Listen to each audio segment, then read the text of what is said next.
এই যে কিছুদিন আগে পিতৃদিবস, আন্তর্জাতিক পিতৃদিবস পালন করলো সবাই। হাসি পায়, হাসি পায়, আবার ভালোও লাগে। যদি ভালো হয় সেটা ভালো, কেন বলবো না বলো। হ্যাঁ, আসলে এক এক সময় ভাবি যে আমরা তো একটু অনুকরণ করতে বেশি ভালোবাসি। পাশ্চাত্যকে, বিশেষ করে পাশ্চাত্যকে অনুকরণ করতে আমরা খুব পছন্দ করি। মানে তারা যেটা করে সেটা ভীষণ মড, সেটা ভীষণ আধুনিক, সুতরাং সেটা আমাকেও করতে হবে। তো বেশ, পাশ্চাত্যের সঙ্গে প্রাচ্যের একটা জায়গায় গড়মিল আছে, অমিল আছে। সেটা কি না, সেটা এখানে বাবা মা ছোট্ট থেকে একটা শিশুকে, সন্তানকে, মানে সেই পাখির মা বাবার মতন তার শাবককে সেরমভাবে পালন করেন, লালন করেন যত্নের সাথে।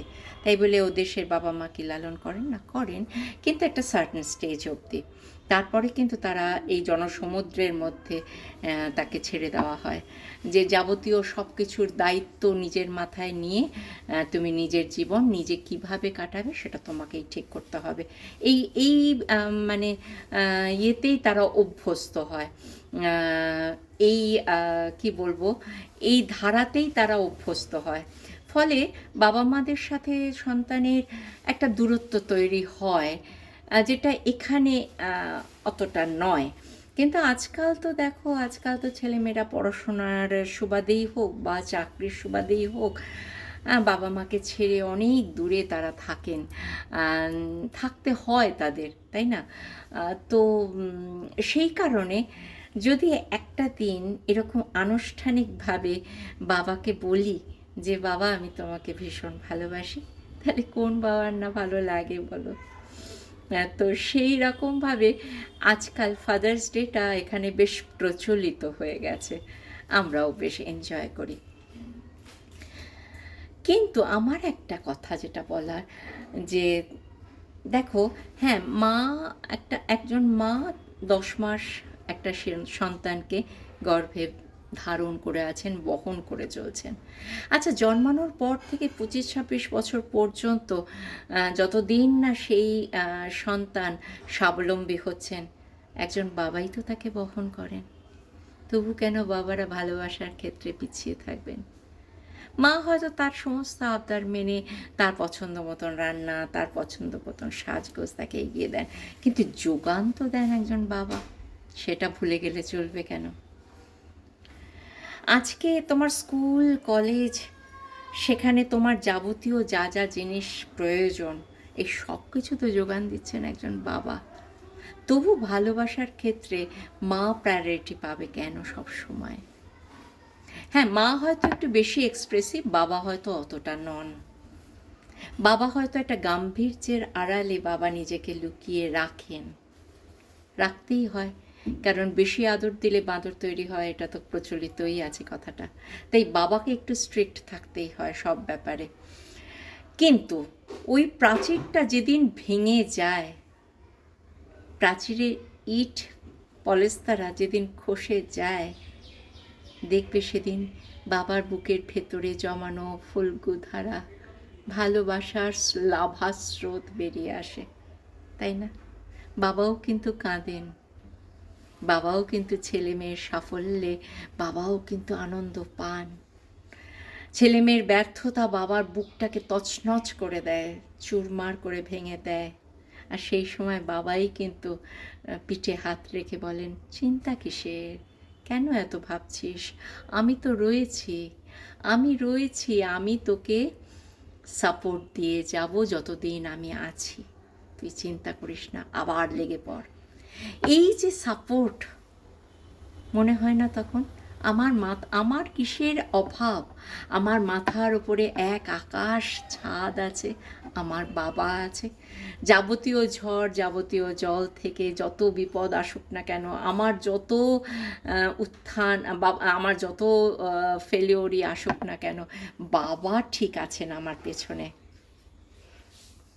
মেরুদণ্ড দেখেছ? মেরুদণ্ড হচ্ছে একটা শরীরকে সোজা রাখে, ঋজু রাখতে সাহায্য করেন।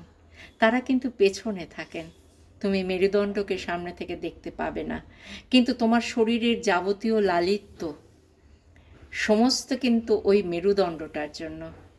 তোমার বয়সটাকে, তোমার শরীরের সমস্ত ঋজুতাটাকে ধরে রাখে ওই মেরুদণ্ড। বাবা হলেন তেমনই এক মেরুদণ্ড, যিনি পেছনে থেকে আমাকে সোজা করে দাঁড় করিয়ে দেন। যেদিন ছেলে হয়, সন্তান হয়, সেদিন ওই বেবি ফুড কেনা থেকে তার পিতৃত্ব শুরু হয়। একজন পুরুষ থেকে পিতা হওয়া সহজ, কিন্তু বাবা থেকে একজন দায়িত্বশীল বাবা হয়ে যাওয়ার এই যে জার্নিটা, এটা কিন্তু ভীষণ কঠিন। সেটা যে বাবা না হয়েছে সে বুঝতে পারে না। ওই বেবি ফুড কেনা থেকে তার স্ট্রাগল শুরু হয়। কতই বা মাইনে পান বাবারা, সেই মাইনে থেকেই তারা অল্প অল্প অল্প অল্প করে সঞ্চয় করে করে করে করে ছেলের স্কুলে ভর্তি হওয়া, ছেলের মেয়ের কলেজে ভর্তি হওয়া, যাবতীয় টিউশনস, যাবতীয় ফিজ সব চুকিয়ে যান নীরবে। বুঝতে কিন্তু দেন না কিভাবে কি করেন। কখনো ওভারটাইম করে, কখনো ছাত্র পড়িয়ে, কত পরিশ্রম করে সে সংসারটাকে বাঁচিয়ে রাখেন।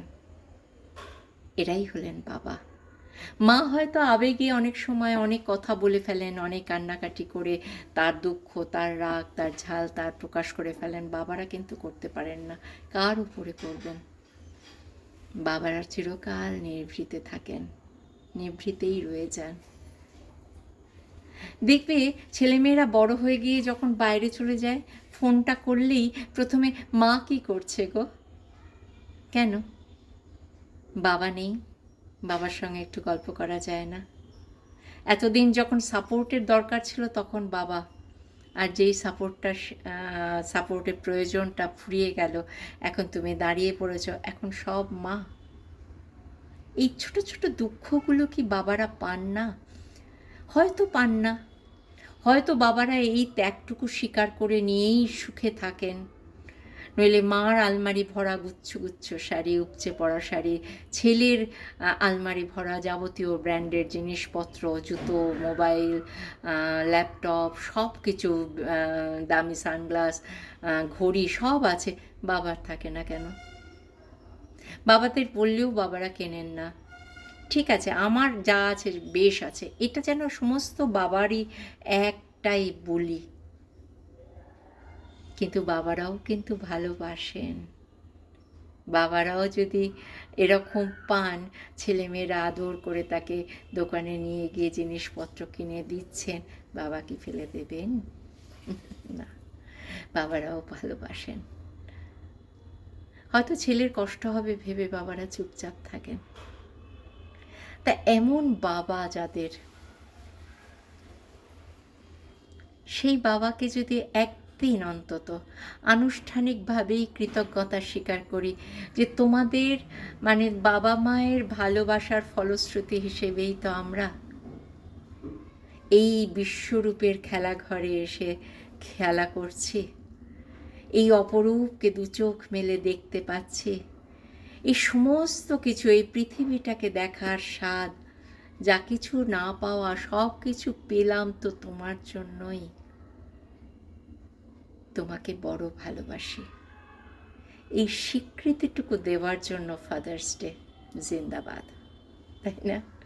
একটা গল্প পড়ছি কয়েকদিন ধরেই, তোমার ফেসবুকের পাতায় খুব আসছে, সেই গল্পটা বলার ইচ্ছে হচ্ছে আমারও। এটাও সংগৃহীত, কে লিখেছেন বা কে শুনেছেন আমি জানি না, তা আমিও পেয়েছি, সেটাই আমিও বলছি। এই গল্পটা আমি জানি তোমরা অনেকেই পড়েছো, কারণ ফেসবুকের দৌলতে এখন তো সব কিছুই হাতের মুঠোয় এসেছে, তা তোমরাও দেখেছো, নজর পড়েছে, নজরে কেড়েছে তোমাদেরও, আমি এইটা বিশ্বাস। তবু আমি একটু বলি। 1917 অক্টোবর মাস, আটলান্টিক মহাসাগরের উপর দিয়ে জাহাজ যাচ্ছে। সেই জাহাজে আছে ইটালিয়ান কাঠ মিস্ত্রি অ্যান্তনিও, সাথে তার 5 বছরের মেয়ে মারিয়া। মারিয়া জন্মের সময় মাকে হারান, বাবার কাছেই তার মানুষ হওয়া, বেড়ে ওঠা। মেয়েকে নিয়ে বাবা যাচ্ছেন আমেরিকা, কিন্তু হঠাৎ এক রাত্রে ওই একটা বড় ঢেউয়ের আঘাতে জাহাজটা ফুটো হয়ে গেল।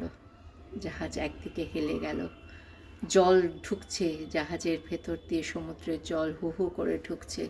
আতঙ্ক, চিৎকার, ঠেসাঠেসি, ঠেলাঠেলি, একটা বীভৎস চেহারা নিল। সবাই বুঝতে পারল নিচে বাঁচবার আশা খুব কম। সেই সময় আন্তনিও মারিয়াকে সঙ্গে করে এগিয়ে যাচ্ছেন লাইফ বোটের দিকে, কিন্তু বুঝলেন কিছু দূর যাওয়ার পরে বুঝলেন যে এরকম ভিড় ঠেলাঠেলি তাতে লাইফ বোট পর্যন্ত পৌঁছানো সম্ভব হবে না। তখনই তার নজরে এলো জাহাজের পোর্ট হোলটার দিকে, ছোট্ট একটা গর্ত। ভেবে নিলেন ওই গর্তের ভেতর দিয়ে কোনো রকমে একটা ছোট্ট শিশুকে গলিয়ে দেওয়া যেতে পারে।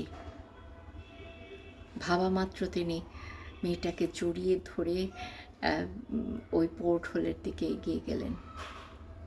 মারিয়া কাঁদছে, চিৎকার করে কাঁদছে, মাকে ডাকছে, বাবাকে জাপটে ধরে আছে।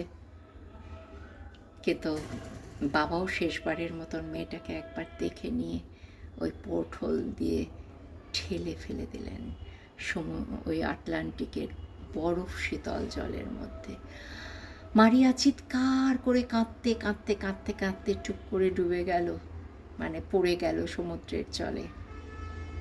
আর তার 7 মিনিটের মধ্যেই জাহাজটা সলিল সমাধি হলো।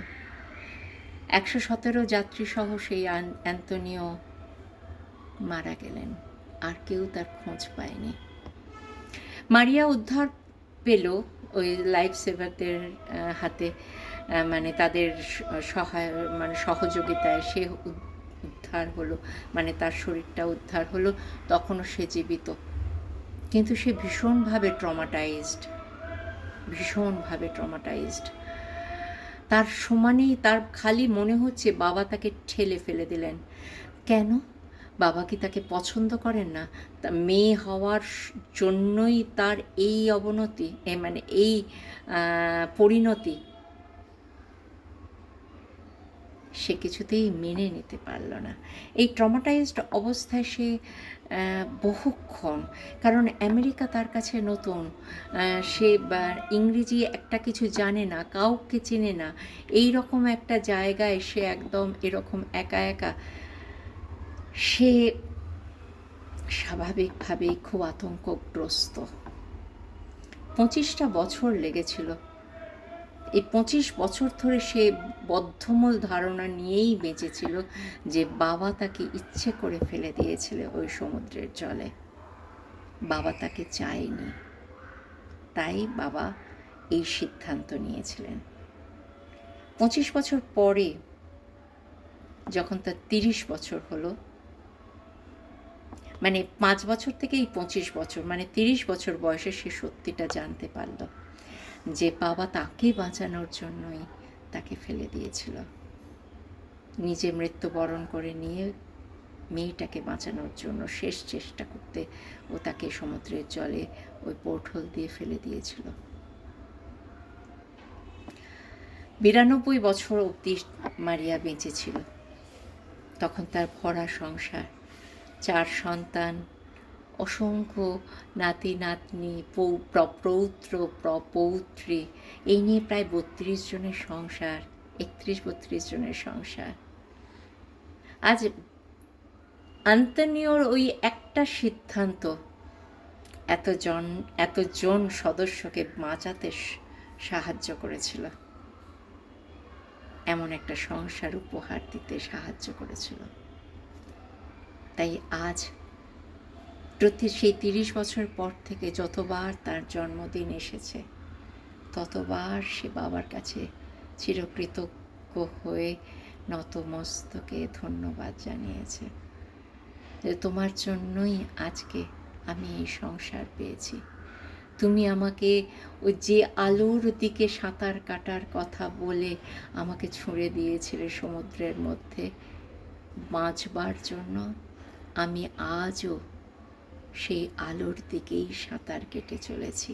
বাবা, থ্যাংক ইউ। বাবারা এইভাবেই ছেলে মেয়েদের দেখেন। তাই পিতৃ ঋণ কখনো শোধ করার কথা ভেবো না। চাকরি করে তোমার সব টাকা ফেরত দিয়ে দেবো, আমার 3 মাস লাগবে, সব দিয়ে দেবো, করতে যেও না। বাবা যে স্বপ্নের কাঠামোর মধ্যে বাবা তোমাকে তৈরি করেছেন, তুমি বাঁচতে শিখেছো, স্বপ্ন দেখতে শিখেছো, তুমি কিন্তু বাবার সেই স্বপ্নের কাঠামোকে ফিরিয়ে দিতে পারবে না বাস্তবে। তাই রেসপেক্ট করো বাবাকে, যে অসীম ত্যাগের ফলশ্রুতি আজ তুমি। তাকে জোড়ো হস্তে নতমস্তকে ভালোবাসি এ কথাটা বলো। আজ সমস্ত বাবাকে আমি আনুষ্ঠানিকভাবে থ্যাংক ইউ জানালাম। ভালো থেকো বাবারা, ধন্যবাদ।